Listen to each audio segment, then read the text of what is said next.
আপনাকে এর আগের ঘন্টায় কিন্তু আমরা দেখানোর চেষ্টা করেছি। দেখতে পাচ্ছেন যে হাম রুবেলার টিকা দান কর্মসূচি কিন্তু শুরু হয়েছে সারা দেশের মতো চট্টগ্রামেও হাম রুবেলার টিকা দেওয়ার জন্য কিন্তু যে কর্মসূচি, সেই কর্মসূচি কিন্তু আমরা লক্ষ্য করছি। আমার পাশে আছেন সিভিল সার্জন রয়েছেন, আমরা সিভিল সার্জনের সাথে একটু কথা বলবো। আমরা একটু জানতে যাচ্ছি এখানে অনেক শিশু কিন্তু এসেছে টিকা নেওয়ার জন্য, কিন্তু চট্টগ্রাম শহরে বিভিন্ন জায়গায়ও দেওয়া হচ্ছে।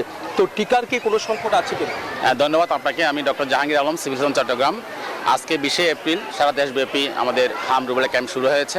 চট্টগ্রামে আমরা জঙ্গল সলিমপুর এলাকায় আমরা টিকার কর্মসূচি আজকে উদ্বোধন করব। আমাদের পর্যাপ্ত টিকা আছে। চট্টগ্রাম শহরে জেলার মধ্যে আমাদের 10 লক্ষ টিকা দেওয়ার সম্ভাব্য আছে। আমরা ম্যাক্সিমাম টিকা পেয়ে গেছি। আমাদের যথেষ্ট ইনজেকশন সিরিঞ্জ থেকে শুরু করে আমাদের সকল লজিস্টিক আমরা পেয়ে গেছি। আমাদের ম্যান পাওয়ারের প্রস্তুতি সম্পন্ন আছে। আশা করি আমরা অল্প সময়ের মধ্যে আমরা কার্যক্রম শুরু করে এবং আমাদের আগামী 20 মে পর্যন্ত আমাদের কার্যক্রম এটা সফল সম্পন্ন করতে পারবো এবং একটা বাচ্চাও যাতে আমাদের টিকা আওতায় থেকে বঞ্চিত না হয় সেই জন্য চেষ্টা আমরা অব্যাহত থাকবে। এখানে সবচেয়ে বড় সমস্যা হলো হাম শনাক্ত করা। তো হাম শনাক্ত করতে কিন্তু ঢাকায় যেতে হচ্ছে আপনাদের, কি মনে করেন চট্টগ্রামে আসলে আমাদের যে national measles and polio lab IPAC যে আছে, সেখানে আমাদের সারা দেশের মধ্যে স্যাম্পল ওখানে প্রেরণ করতে হয়। আমাদের চট্টগ্রামে এখন বিভিন্ন বেসরকারি ক্লিনিকে কয়েকটা হাসপাতালে কার্যক্রম শুরু করেছে। আমরা আশা করি আমাদের যে সরকারি লেভেলে আমাদের বিআইটি এর যে একটা ল্যাব আছে, সেখানে হয়তো আমরা অনুমোদন পেয়ে যাই, আমাদের যদি কিট অ্যাভেলেবেল পেয়ে যাই আমরা ওখানে শুরু করতে পারবো। আচ্ছা, টিকা সংকট নেই বললেন, যখন আপনারা 10 বছর বয়সী পর্যন্ত দিবেন তখন কি সংকট করবে কিনা? আমরা আপাতত 10 বছর না দিয়ে আমরা আপাতত সারা দেশব্যাপী যে সিদ্ধান্ত হয়েছে সেটা হলো 6 মাস থেকে শুরু করে 5 বছর পর্যন্ত বয়সের। সুতরাং সেক্ষেত্রে আমাদের টিকা যে টিকা সারা দেশের যে শিশুগুলো দেওয়ার টিকা দেওয়ার আমাদের সম্ভাব্য আমাদের টার্গেট আছে। আশা করি আমাদের সেই টিকা মূলত আছে আমাদের। যারা টিকা নিয়েছে তারাও কি টিকা নিতে পারবে? যারা টিকা নিয়েছে, যারা 9 মাসে একটা টিকা নিয়েছে, 15 মাসে একটা টিকা নিয়েছে, তাদের বয়স যাদের টিকা নেওয়ার মাঝখানে গ্যাপ 28 দিনের বেশি হবে সেই বাচ্চাগুলো টিকা নেবে। আমরা এতক্ষণ ধরে কথা বলেছি সিভিল সার্জনের সাথে, তিনি যেমনটা জানিয়েছেন যে যারা টিকা নিয়েছে তারাও কিন্তু টিকার আওতায় আসতে পারবে বলে তিনি আমাদেরকে জানিয়েছেন। তবে চট্টগ্রামের সব শিশুদের যেন টিকার আওতায় আনা যায় সেই চেষ্টা কিন্তু তারা করছেন। এই ছিল আমার এখানকার সর্বশেষ। ফিরে যাচ্ছে আমার সহকর্মী অপেক্ষা করছেন রাজশাহীতে মর্তুজার কাছে। 200-র বেশি সার্ভিস ও ফিচারে লেনদেনের সব বিকাশ অ্যাপে সম্ভব।